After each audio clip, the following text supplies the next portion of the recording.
À une époque lointaine, dans un village niché au fin fond du Congo appelé Lofitu, vivait une princesse nommée Liana. Elle était la fille aînée du vénéré chef Makengo.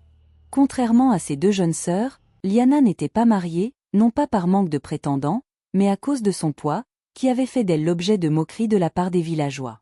Ils chantent des chansons moqueuses et chuchotent des blagues cruelles dans son dos, affirmant qu'elle a besoin de 3 ceintures attachées ensemble pour faire le tour de sa taille. Certains ont même répandu la rumeur qu'elle pouvait dévorer un sanglier entier en une seule journée. Ses parents, le chef Makengo et la reine Nyota, étaient très inquiets. Ils ont essayé à plusieurs reprises d'arranger un mariage pour elle, mais tous leurs efforts sont restés vains. Liana s'était résignée à l'idée qu'aucun homme ne l'aimerait pour ce qu'elle était, mais seulement pour le statut que lui conférait son mariage avec la fille du chef. Elle aspire à un amour sincère, mais ce rêve semble lointain. Pourtant, malgré son désespoir, il y a une chose qui apporte de la joie à Liana, la danse. Elle était douée pour la danse, bien qu'elle n'ait jamais fait étalage de son talent. Liana trouvait des endroits isolés où elle pouvait danser sur des mélodies qu'elle fredonnait pour elle-même. Pendant les festivals, alors que les autres se mêlaient et faisaient la fête, elle cherchait des endroits cachés où elle pouvait danser librement sans craindre les moqueries. Alors que l'année touchait à sa fin, l'heure de la grande fête annuelle des 4 villages voisins approchait. L'excitation régnait dans l'air. Certains villageois peaufinaient leurs plus beaux atours, d'autres perfectionnaient leurs pas de danse, et beaucoup attendaient avec impatience le festin qui les attendait. Liana, elle, ne cherchait qu'une chose, un endroit tranquille où elle pourrait danser au rythme de son cœur. Elle finit par trouver un endroit isolé où les sons des tambours et des flûtes résonnaient clairement. Avec un large sourire, elle commença à danser, perdue dans la joie du moment. Mais bientôt, elle remarqua que le bruit des tambours devenait de plus en plus fort et intense. L'ignorant, elle continua, mais la musique du festival s'arrêta brusquement, ne laissant que le battement persistant du tambour. Elle se retourna, surprise, pour découvrir un homme qui lui souriait chaleureusement tout en jouant du tambour. Il s'arrêta de jouer et lui demanda pourquoi elle avait cessé de danser. Paniquée, Liana se retourna pour fuir, mais son poids l'empêchait de courir vite. L'homme la rattrapa sans peine. « Laissez-moi tranquille, Quasi !» s'écria-t-elle. « Va t'amuser ailleurs. » Mais l'homme, qui s'appelle Juma, la regarde gentiment, déconcerté par sa réaction. « Je suis perdu, dit-il gentiment. J'essayais de trouver la place du marché quand je vous ai entendu danser. J'ai pensé ajouter mon tambour à votre rythme. » Liana remarqua son accoutrement, il n'était pas de Lofitu. À contre-cœur, elle le remercie et lui indique la place du marché. Mais Juma insiste pour rester, voulant continuer à jouer du tambour pour elle. Avant que Liana ne puisse protester, il se remit à jouer. Devant son insistance, Liana commence à se déhancher au rythme du tambour. Que avait-elle à perdre? C'était un étranger qu'elle ne reverrait probablement jamais, et pour une fois, elle pouvait danser comme elle le souhaitait. Après ce qui lui sembla être des heures, Liana s'arrêta enfin, essoufflée mais remplie d'une joie inattendue. « Merci, dit-elle d'une voix douce. Je me suis bien amusée. »« C'était avec plaisir, répondit Juma. Liana se présente avant de dire qu'elle doit rentrer chez elle. Mais Juma la supplie de le revoir le lendemain. Après un moment d'hésitation, Liana accepte. Sur le chemin du retour, les pensées de Juma tourbillonnent dans son esprit. Pourquoi était-il si gentil? Quelqu'un comme lui ne pouvait pas s'intéresser à quelqu'un comme elle, pensait-elle. Pourtant, elle ne pouvait s'empêcher de ressentir une lueur d'espoir, même si elle essayait de ne pas la laisser grandir. Le lendemain soir, Liana retrouva Juma. Son visage s'illumina lorsqu'il la vit, et elle ne put s'empêcher de lui rendre son sourire. Ils discutèrent pendant des heures, partageant des histoires et apprenant à connaître la vie de l'autre. Alors que la soirée se prolongeait, Juma joua du tambour et Liana se remit à danser avec abandon. Les jours se transformèrent en semaines, et les semaines en mois, tandis qu'ils continuaient à se retrouver dans leur endroit secret.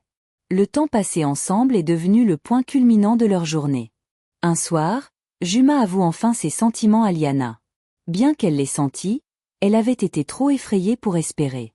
En entendant ces mots, elle fut submergée de joie, car elle ressentait la même chose. « J'aimerais rencontrer tes parents, dit-il, la voix pleine de sincérité. Le cœur de Liana s'emballe lorsqu'elle informe rapidement ses parents qu'un homme d'un village voisin souhaite demander sa main. Le chef Makengo et la reine Nyota sont fous de joie. Ils n'avaient jamais pensé que ce jour viendrait. Mais alors que l'espoir remplit leur cœur, une tragédie survient. Une maladie mortelle a balayé les 4 villages, se propageant comme une traînée de poudre.